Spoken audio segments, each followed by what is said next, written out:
악을 이기라, 손으로 악을 이기라 라는 제목으로 말씀을 함께 나누겠습니다. 요즘 어린 친구들이 좋아하는 게임 중에 카트라이더가 있습니다. 자동차 경주하는 게임이지요. 제가 10년 전쯤에 굉장히 유행했던 게임이어서 저도 유일하게 했던 그 인터넷 게임이 바로 카트라이더지요. 10년이 지난 다음에 아들이 하고 있기에 아들과 함께 모처럼 카트라이더 게임을 한번 해보았습니다. 10년 동안 실력이 녹슬어서 아들과 대결해서 한 번도, 아니 10번 싸우면 2번 정도 이길까 말까 하지요. 또 이 키보드를 얼마나 눌러댔는지 이 방향키 누르는 이 손가락 손마디가 아플 정도로 굉장히 눌렀던 기억이 좀 있습니다. 카트라이더를 해보신 분들은 아시겠지만 두 종류의 게임이 그 안에 있어요. 스피드전이 있고 아이템전이 있어요. 스피드전은 말 그대로 빨리 달려서 결승점에 먼저 도착하는 사람이 이기는 경기이지요. 근데 아이템전은 달리다가 보물상자가 있으면 그 보물상자를 딱 얻게 되면 그 안에 무기가 있습니다. 아이템을 획득하게 되죠. 그래서 아이템에 따라서 미사일이 나오면 앞에 가는 자동차를 미사일로 맞춰서 좀 뒤처지게 만들기도 하고, 또 부스타가 나오면 내 차를 더 빨리 달리게 할 수 있는 그런 혜택을 얻게 되기도 합니다. 또 해골바가지가 나오면 상대방의 방향키를 반대로 바꾸는 겁니다. 그래서 왼쪽을 누르면 좌회전을 누르면 우회전을 하게 되고, 우회전 누르면 좌회전하게 되니까 앞에 가는 상대편을 골탕 먹이기 좋은 아이템이지요. 근데 이 아이템 중에는 뒤에 쳐져서 달릴 때와 앞서서 1등으로 달릴 때 선호하는 아이템이 좀 다릅니다. 뒤에 꼴등으로 달리면 제일 좋은 무기가 저는 미사일입니다. 그래서 미사일을 획득하면 앞에 달리는 차를 조준해서 맞춰서 속도를 늦추는 거죠. 근데 1등으로 달리고 있으면 제일 좋은 아이템이 쉴드입니다. 쉴드는 방패라는 것인데, 이 쉴드 방패를 얻게 되면 뒤에서 아무리 미사일을 쏘아대도 이 쉴드를 딱 치게 되면 효과를 보지 않게 되는 것이지요. 게임 이야기를 하니까 한번 해보고 싶은 생각이 들지 않습니까? 오늘 설교를 준비하면서 오늘 본문의 주제를 어떻게 가장 잘 요약해서 설명할 수 있을까 고민하다가 문득 든 생각이 카트라이더의 그 공격 무기 중에 하나인 쉴드가 생각이 났습니다. 이 쉴드 방패는 방어 무기인 것 같지만 동시에 공격 무기입니다. 상대방의 공격을 무력화시킬 수 있는 것이기 때문에 무기가 되는 것이지요. 쉴드가 있으면 앞서 달릴 때에 안전합니다. 마음이 불안하지 않는 것이지요. 사단은 항상 우리의 믿음을 떨어뜨리기 위해서 공격해 옵니다. 우리가 천국이라고 하는 결승점에 도착하지 못하도록 믿음을 무력화시키기 위해서 수많은 공격 방법으로 우리 마음을 유혹하고 공격해 오는 것이 바로 사단입니다. 근데 만약 우리에게 쉴드라고 하는 방어 무기가 있다면 사단이 어떤 공격을 해와도 우리는 안전한 것이지요. 이 무기가 없어서 어떤 사람은 사단의 공격과 유혹을 정면으로 맞서는 사람이 있습니다. 그래서 상처받고 시험에 들고 그래서 믿음을 내려놓는 자들이 있지요. 하지만 어떤 사람은 사단이 아무리 흔들고 유혹하고 넘어뜨리려고 해도 끄떡하지 않는 사람들이 있습니다. 그들에게는 무기가 있기 때문에 그렇습니다.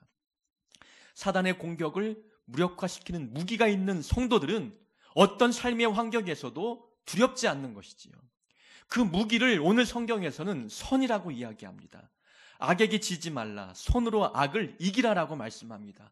선으로 악을 이기라라는 것은 선은 또 다른 말로 표현하면 사랑이죠. 사랑으로 악을 이겨야 된다라고 말씀합니다. 선과 또 사랑이 우리에게 주어진 가장 강력한 방어 무기이자 공격 무기임을 우리에게 말씀합니다. 예수님도 사랑의 무기가 얼마나 강력한 무기인지를 우리에게 말씀해 주셨어요. 누가 너의 오른편 뺨을 치거든 왼편을 돌려대라. 또 너의 속옷을 가지고자 하는 자에게 겉옷까지 주라. 누가 강제적으로 오리를 가자라고 하면 심리까지 가라라고 말씀하십니다. 상대방이 악으로 공격해 올 때에 그들이 악의 공격을 선으로 사랑으로 방어하고 공격하라고 말씀하신 예수님의 말씀입니다. 하지만 우리는 이 사랑이 얼마나 강력한 무기인지 잘 느끼지 못할 때가 많습니다. 아니, 사랑과 선은 상대방의 마음이나 그의 삶에 데미지를 입히지 못한다고 생각하기 때문에 이것은 유용한 무기가 아니라고 생각을 합니다. 우리는 무엇인가 공격을 받고 상처를 입으면 내가 받은 만큼 돌려주고 싶은 마음이 들지 않습니까? 그래서 내가 받은 만큼, 아니 받은 것보다 그 이상의 피해를 상대방에게 입히고 싶은 그런 마음이 우리 안에 있습니다. 그런데 사랑과 선이 무기라고 하니 받아들이기 어려운 것이지요. 어찌 사랑과 선으로 내가 받은 만큼의 상처를 상대방에게 입힐 수 있을까? 우리는 그런 피해를 입히지 못하는 사랑과 선은 무기가 아니라고 생각을 하고 있는 것입니다. 그런데 사랑과 선은 상대방에게 효과적입니다. 상대방의 공격을 무력화시킬 수 있는 가장 강력한 무기가 되는 것이지요. 오늘날 학교에서는 체벌이 많이 사라졌습니다. 하지만 저희가 학창 시절을 보낼 때에는 학교마다 체벌이 있지요. 중학교 때 가장 비인격적인 체벌이 하나 있었습니다. 수업 시간에 떠든 두 학생을 이제 선생님이 앞에 불러 세운 다음에 서로를 마주보게 합니다. 그리고 서로의 뺨을 한 대씩 번갈아 가며 때리게 하는 체벌이 있었어요. 지금 생각해 보면 이것은 교육청이나 어디 경찰서에 고발을 해도 될 만한 체벌이지 않습니까? 이런 체벌에 딱 당한 학생들은 처음에는 머뭇거리지 않습니까? 머뭇거리면 선생님이 윽박지릅니다. 그래서 한 친구가 마지못해 툭 하고 살살 때리면 상대방 친구도 받은 만큼의 강도로 툭 하고 칩니다. 이런 툭툭이 번갈아 가면서 몇 번 오고 가다 보면은 이제 한 친구가 손에 힘을 실어서 찰싹하고 때립니다. 그러면 받은 만큼 그 학생도 똑같은 강도로 찰싹하고 때리죠. 이게 몇 번 왔다 갔다 하면 강도가 올라갑니다. 근데 한 친구가 기억이 납니다. 어떤 친구는 이 체벌이 딱 임하게 되니까 이제 보통 선생님이 서로를 뺨을 세게 때리기 전까지는 이 체벌을 이제 중단하지 않습니다. 그러니까 빨리 끝내기 위해서 한 친구가 세게 때렸어요.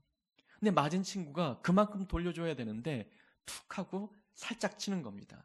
그러니까 강하게 때린 친구가 이제 머쓱하고 당황하는 거죠. 그러니 처음보다 조금 약하게 때립니다. 근데 맞은 친구가 좀 더 약하게 때리니까 이 친구는 더 이상 강하게 때릴 수 없고 약하게 칠 수밖에 없는 거죠. 처음에 선생님이 의도했던 장면이 나오지 않으니까 이 체벌이 흐지부지 끝나버리게 됩니다. 이 강하게 맞았지만 약하게 돌려주었던 이 학생의 모습은 어찌 보면 선을 행한 것이라고 볼 수가 있겠지요. 그 선이 자기를 때린 사람의 마음을 바꾸었고 그 체벌을 가하겠던 선생님의 그 태도, 그분의 그 체벌이 얼마나 분항한 것인지를 깨닫게 해주었던 그런 모습이었습니다. 사랑과 선은 상대방의 마음에 내가 받은 만큼의 상처는 줄 수 없지만 상대방을 바꿀 수 있다는 겁니다. 상대방의 공격을 무력화시키고 나에게 더 많은 피해를 주지 않도록 절제시키는 효과가 있다는 것이죠. 우리가 누군가 악으로 공격해 올 때 그것을 악으로 받으면 이건 끊임없이 이 악이 반복이 되는 겁니다. 내가 더 큰 악으로 돌려주면 상대방은 더 큰 악이 되어서 나에게 되갚아지게 되는 일들이 반복이 되는 것입니다. 그러나 악을 우리가 선으로 사랑으로 대하면 그 악도 중단이 된다는 것을 우리는 경험과 또 말씀을 통해서 깨닫게 됩니다. 그래서 오늘 본문의 주제가 바로 선으로 악을 이기라 라는 말씀입니다. 사도 바울이 로마에 살고 있는 교인들에게 편지를 쓰면서 오늘 본문의 소제목을 보니까 그리스도인의 생활이었습니다. 이 로마 교인들의 그 생활이 어떠해야 될지 한마디로 요약하면 선으로 악을 이기라 라는 말씀이었습니다. 그 당시 로마 교회 교인들이 당했던 삶은 핍박과 박해의 삶이었습니다. 바울이 로마서를 썼던 그 당시 로마의 황제는 우리가 알고 있는 유명한 네로 황제, 그가 로마의 황제였습니다. 우리는 네로가 믿는 기독교인들을 어떻게 박해했는지 오늘 칼럼에도 나와 있지만 끔찍한 박해로 믿는 자들을 핍박했습니다. 로마 대화재 사건을 믿는 기독교인들에게 뒤집어 씌워서 모든 사람들을 학살하고 핍박했던 장본인이 바로 네로였습니다. 로마서를 기록했던 시기가 로마 대화재 사건이 아직 나기 전이었기 때문에 극심한 핍박은 없었지만 그래도 악랄한 네로가 믿는 자들 눈의 가시로 여겨 핍박하고 박해하는 일은 여전히 있었습니다. 그 중에 하나가 많은 믿는 자들이 생활이 궁핍했습니다. 귀족들을 제외하고 모든 백성들이 궁핍하게 살아가는데 정부는 그들에게 과도한 세금을 징수하여서 더 가난한 사람들을 더욱더 경제적인 핍박을 받도록 하였습니다. 또 믿는 기독교인들은 종교적 탄압이 있었기 때문에 가난과 싸워야 하고 또 육체적인 핍박도 견뎌내야 되는 것이 믿는 자들의 삶이었습니다. 그렇게 힘들게 고되게 살아가는 성도들에게 바울이 하는 말은 선으로 악을 이기라 라는 말씀이었습니다.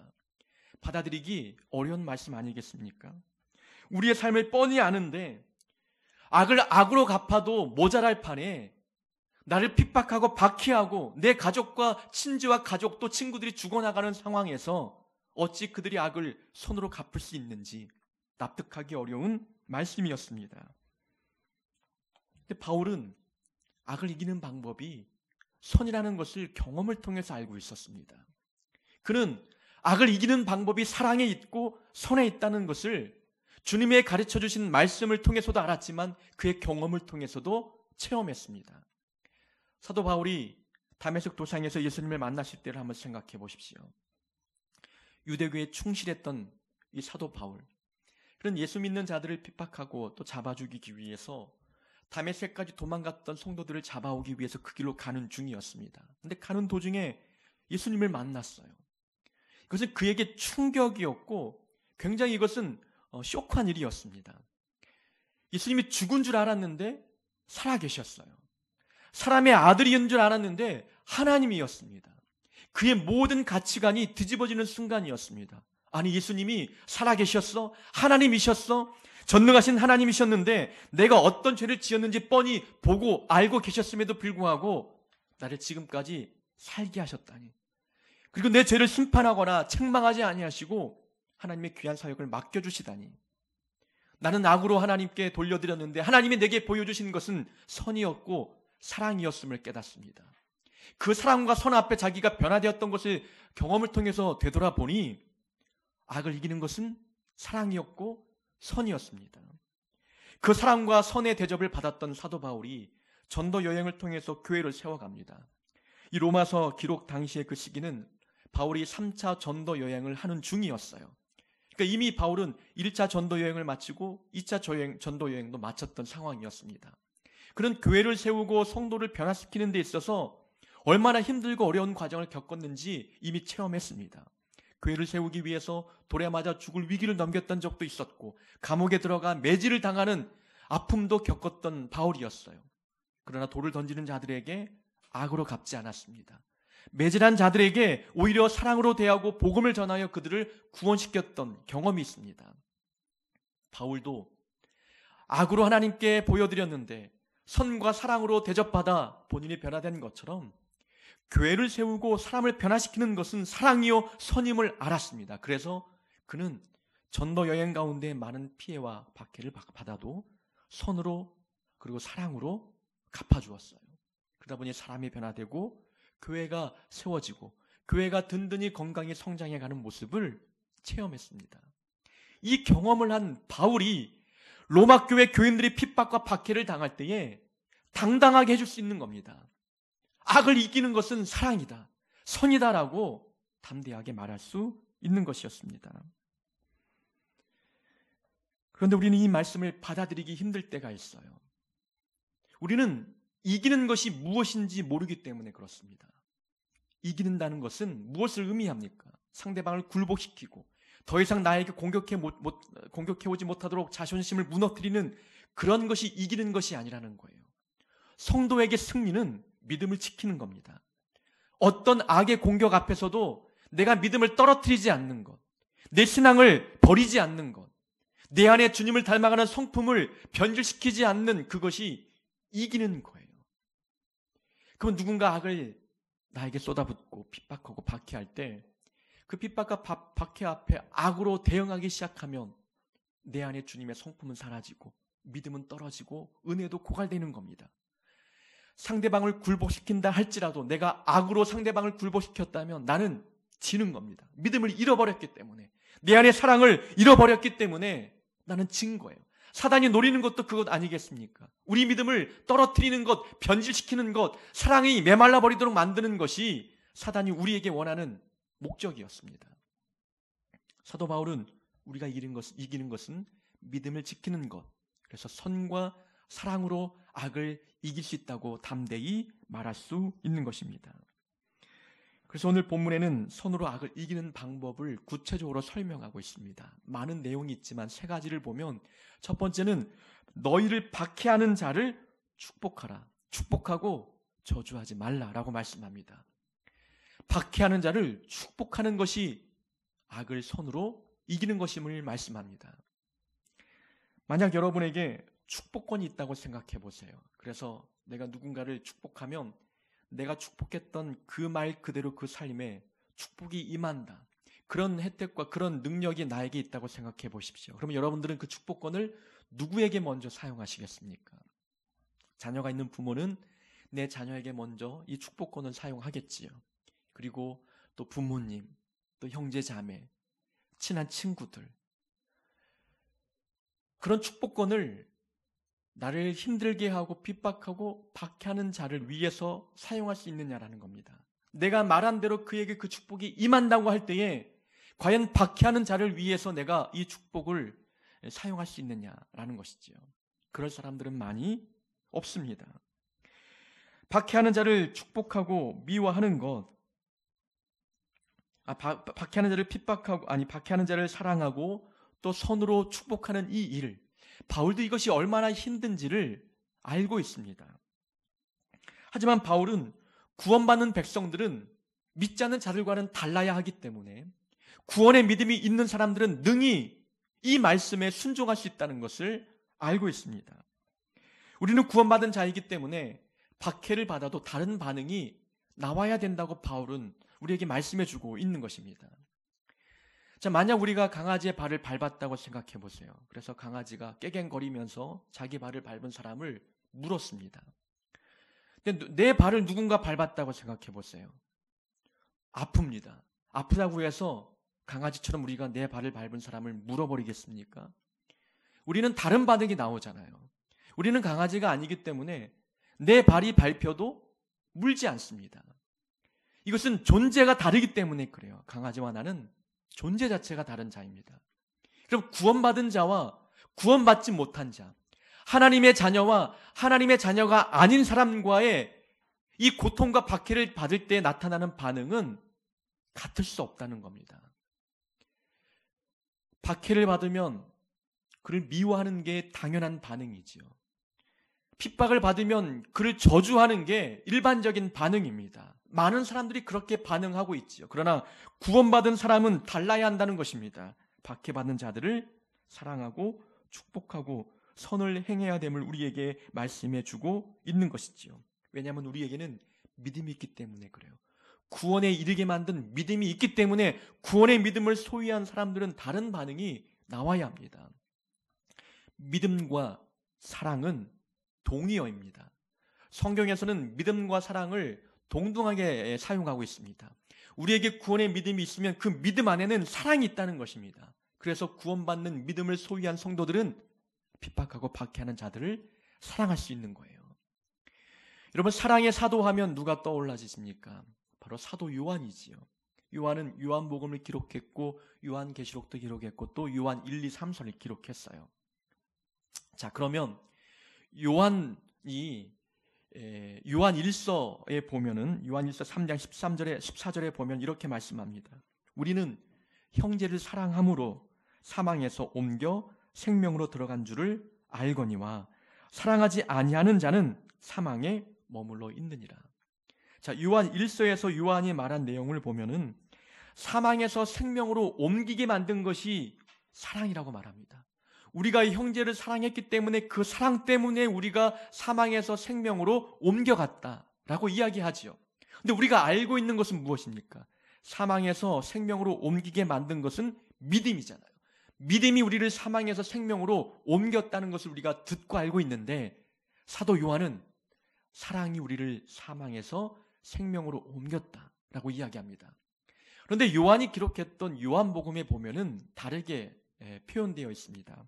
그 부분에 보면은 내가 진실로 진실로 너희에게 이르노니 내 말을 듣고 또 나 보내신 이를 믿는 자는 영생을 얻었고 심판에 이르지 아니하나니 사망에서 생명으로 옮겼느니라. 자, 요한복음에 보면은 믿음이 우리를 사망에서 생명으로 옮겼다라고 말씀하고 있어요. 그런데 뒤에 가서 요한 1서에 가서는 왜 믿음이 아닌 사랑으로 그 부분을 채웠느냐라는 겁니다. 요한이 가만히 보니까 교회는 부흥이 되고 성도는 많아집니다. 또 구원받았다고 기뻐하는 성도들이 많아지고 있어요. 구원의 믿음이 있음을 그렇게 자랑하고 자부하는 자들이 있는데, 그러나 삶의 모습을 보니까 사랑이 없는 겁니다. 용서가 없는 겁니다. 교회 성도 간 분열이 일어나고 다툼과 갈등이 일어나는 모습을 보면서 어떻게 구원의 믿음이 있는 사람들이 사랑이 없는지, 이것은 그럴 수 없다고 사도 요한이 판단한 겁니다. 그래서 믿음이 우리를 사망에서 생명으로 옮기는 것도 맞지만 사랑이 우리를 사망에서 생명으로 옮긴다고 표현하고 있는 거예요. 사도 요한은 믿음과 사랑을 동의어로 사용하고 있는 것입니다. 믿음이 있으면 사랑도 함께 있어야 된다고 우리에게 말씀하고 있지요. 그러니 로마 교회 교인들은 구원받았습니다. 구원의 믿음이 있습니다. 그러면 그 안에 사랑도 있는 겁니다. 그래서 구원받은 사람은 박해하는 자를 축복하는 것이 어려운 일이 아니라는 것을 바울은 알고 있는 것입니다. 바울도 구원받은 믿음, 하나님의 사랑 때문에 구원받았다는 것을 경험을 통해서 느꼈습니다. 이 믿음이 하나님의 살아계심을 믿는 것이라면 나를 향한 하나님의 사랑도 믿는 것이에요. 나를 사랑하신 하나님의 사랑을 믿는 사람은 이웃을 사랑하게 되어 있습니다. 사랑이 흘러가지 않는다는 것은 날 사랑하신 하나님의 그 사랑을 믿지 못하는 것입니다. 그래서 구원받은 성도들은 박해하는 자마저도 사랑할 수 있는 그 넓은 마음이 있게 되는 것입니다. 그래서 너희를 박해하는 자를 축복하라. 이것이 바로 선으로 악을 이기는 방법이라고 우리에게 말씀합니다. 15절에 보면은 즐거워하는 자들과 즐거워하고 우는 자들과 함께 울라 라고 말씀합니다. 사랑하는 사람이 기쁜 일을 겪어 즐거워하면 나도 함께 기쁩니다. 근데 사랑하는 사람이 또 슬픈 일을 만나서 울면 내 눈에서도 눈물이 나는 것이지요. 내 마음을 아프게 하고 나를 핍박하고 박해하고 내가 원수처럼 여기는 자가 삶에서 기쁜 일을 만났어요. 그럼 우리는 어떤 마음이 듭니까? 우리는 괜히 미워지는 겁니다. 화가 납니다. 또 나를 힘들게 만든 자가 슬픈 일을 만났습니다. 그래서 눈물을 흘리며 고통을 당하고 있어요. 그러면 우리는 어떤 마음이 듭니까? 잘됐다, 통쾌하다 라는 생각을 갖지 않겠습니까? 사람들은 누구나 복수하고 싶은 마음을 마음에 품고 살아갑니다. 그래서 방금 말씀드린 대로 내가 정말 싫어하는 사람이 기쁜 일을 만나면 배가 아픈 거예요. 옆에서 망해라 라고 이야기하는 겁니다. 복수가 다른 게 아니에요. 복수는 옆에 내가 싫어하는 사람이 즐거운 일을 만나 기뻐할 때 옆에서 망해라 생각하는 게 복수인 거예요. 감정적으로 복수하는 거죠. 옆에 사람, 나를 미워하는 자가 슬퍼 울고 있을 때에 잘됐다 생각하고 내가 웃고 있으면 그것도 복수하는 겁니다. 무협 영화에 나오는 것처럼 부모님의 원수를 갚겠다고 칼을 갈면서 그렇게 적극적으로 나서서 방해하는 그것이 복수가 아니라 감정적으로 그의 기쁨을 저주하고 그의 고통을 즐거워하고 있다면 나는 마음으로 그를 복수하고 있는 것입니다. 성경은 원수 갚는 일은 하나님의 소관이라고 말합니다. 오늘 본문에도 원수를 갚지 말고 하나님의 진노하심에 맡기라. 원수 갚는 것은 내게 있으니 내가 갚으리라. 주께서 말씀하셨느니라. 원수 갚는 일은 하나님께 속한 것이고 우리가 할 수 있는 일은 축복권만 우리에게 주어진 것입니다. 함께 즐거워하고 함께 울어주는 것, 이것이 구원받은 성도가 보여드려야 할 삶의 모습이라고 말씀하고 있습니다. 이것은 상대방을 진심으로 사랑할 때 이런 감정의 공감대가 형성이 됩니다. 그 사람을 사랑하면 그 사람의 아픔이 나의 아픔이 되고 그 사람의 즐거움이 나의 즐거움이 될 수 있는 것이지요. 박해하는 자를 축복하라. 축복은 속마음을 들키지 않을 수 있습니다. 누군가 상대방을 만날 때 당신을 축복합니다. 말로 할 수 있죠. 감정이 드러나지 않습니다. 그런데 함께 울어주고 함께 기뻐해주는 일은 내 감정이 드러날 수밖에 없어요. 연기할 수 없다는 것입니다. 어떻게 내 마음에 동의가 일어나지 않는데 그의 아픔을 보고 내가 울겠습니까? 그를 진심으로 사랑하는 마음이 있어야 이런 반응이 나오는 거죠. 그러니까 사도 바울은 우리에게 말씀해 주고 있는 것입니다. 이웃을 사랑하고 박해하는 자를 축복하고 그와 함께 공감대를 형성하기 위해서 겉과 속이 다르지 말라는 겁니다. 겉으로 기뻐하고 즐거워하고 함께 울어줄 수 있다면 속마음도 그래야 된다는 것입니다. 사랑은 겉과 속이 같아야 됨을 우리에게 말씀해 주고 있는 것이지요. 상대방이 즐거워하면 내 마음으로 그를 함께 기뻐해 주는 것. 상대방이 아파 울면 내가 마음을 다하여 그와 함께 울어주는 이 마음이 우리 안에 있어야 됨을 가르쳐주고 있는 것입니다. 가족이 아픈 일을 당하면 그 아픔이 나의 것이 되지요. 자녀가 힘든 일을 만나면 차라리 내가 힘들었으면 좋겠다 생각을 하는 것이 부모의 마음, 가족의 마음입니다. 자, 구원받은 믿음이 있는 사람들은 안목이 거시적인 안목을 갖게 됩니다. 이 거시적인 안목이라는 것은 좀 더 멀리 보고 크게 보는 것을 의미하지요. 그래서 믿음 있는 사람들은 이 거시적인 안목을 갖고 고난을 만나면 이 고난만 보는 게 아니라 눈을 들어서 이 고난 뒤에 다가오는 축복도 함께 봅니다. 멀리 보는 안목이 있기 때문에 가능한 일이지요. 또한 기도응답이 더디 나타나도 인내하고 오래 참을 수 있는 힘이 있습니다. 하나님의 시간대와 나의 시간대가 다르다는 것을 알고 있기 때문에 그래요. 하나님의 시각으로 멀리 보기 때문에 기다릴 수 있는 믿음이 생기는 겁니다. 이와 동일하게 성도와의 관계도 거시적인 안목으로 바라보는 것이 믿음이 하는 역할입니다. 우리는 한 분 하나님을 아버지로 모신 사람들입니다. 그러면 멀리 보면, 크게 보면 우리는 하나님 안에서 가족이라는 것이죠. 형제 자매라는 것입니다.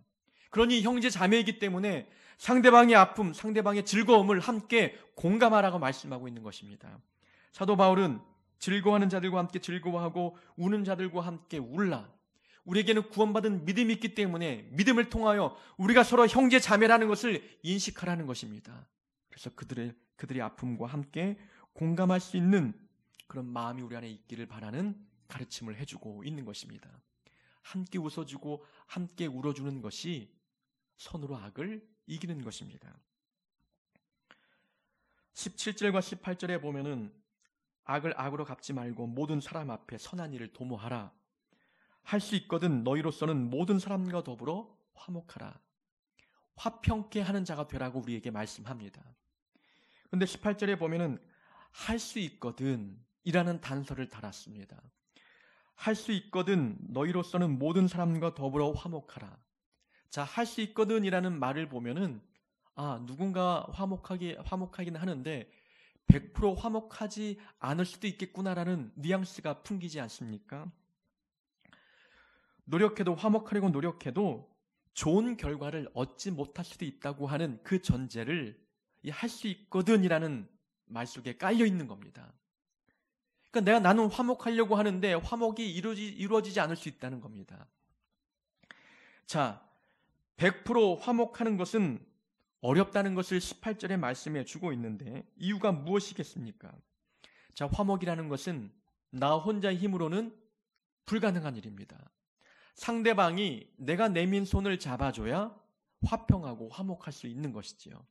나는 화목하려고 다가가고 용서와 사랑을 베풀며 다가가는데 상대방의 그것을 받지 않고 등을 돌리면 화목이 이루어지지 않는 거예요. 그렇기 때문에 그럼에도 불구하고 우리는 최선을 다하여 화목하려고 노력해야 된다는 것을 우리에게 말씀해 주고 있는 것입니다.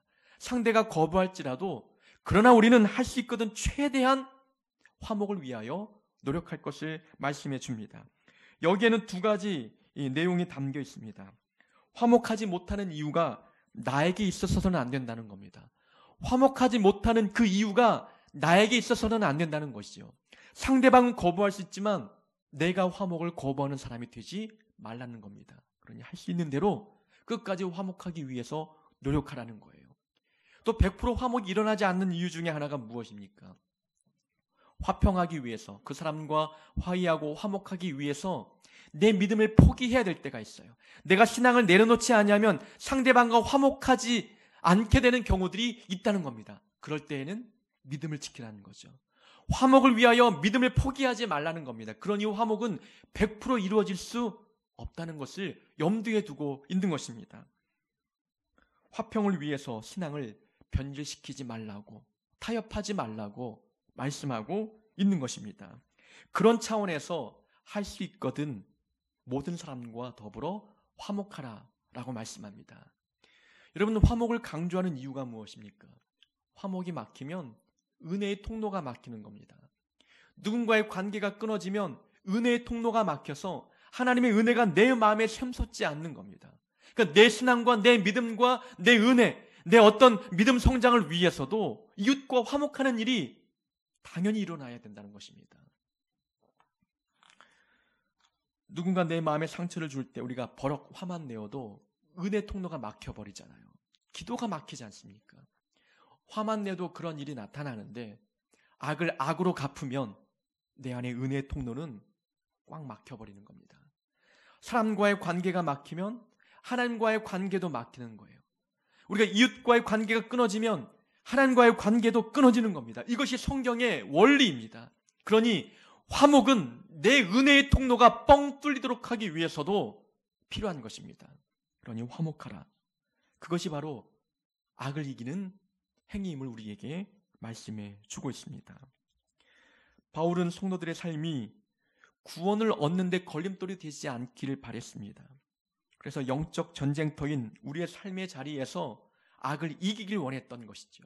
그래서 악을 이기기 위해서는 박해하는 자까지도 축복해야 되는 것이고, 우는 자와 함께 울어주고 즐거워하는 자와 함께 마음을 다해서 즐거워하는 일들이 있어야 됨을 말씀합니다. 그리고 될 수 있는 한 모든 사람과 화목하는 것이 선으로 악을 이기는 것이다 라고 우리에게 말씀합니다. 서두에 말씀드린 대로 사단의 최종 목적은 하나님 나라가 확장되지 못하도록 방해하는 겁니다.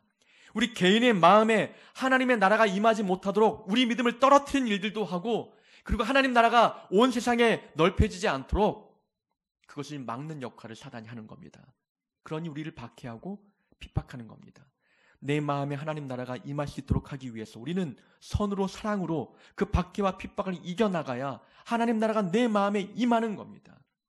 자, 사단이 하나님 나라가 이 땅 가운데 확장되지 못하도록 막기 위해서 요즘 어떤 방법을 사용합니까? 교회의 사회적인 이미지를 수치시키는 겁니다. 교회에 사랑이 없도록 만드는 거예요. 교회에 다니는 사람이 왜 사랑이 없어? 왜 용서하지 못해? 이런 이미지들을 더욱더 굳건하게 만드는 역할을 사단이 하게 되는 것입니다.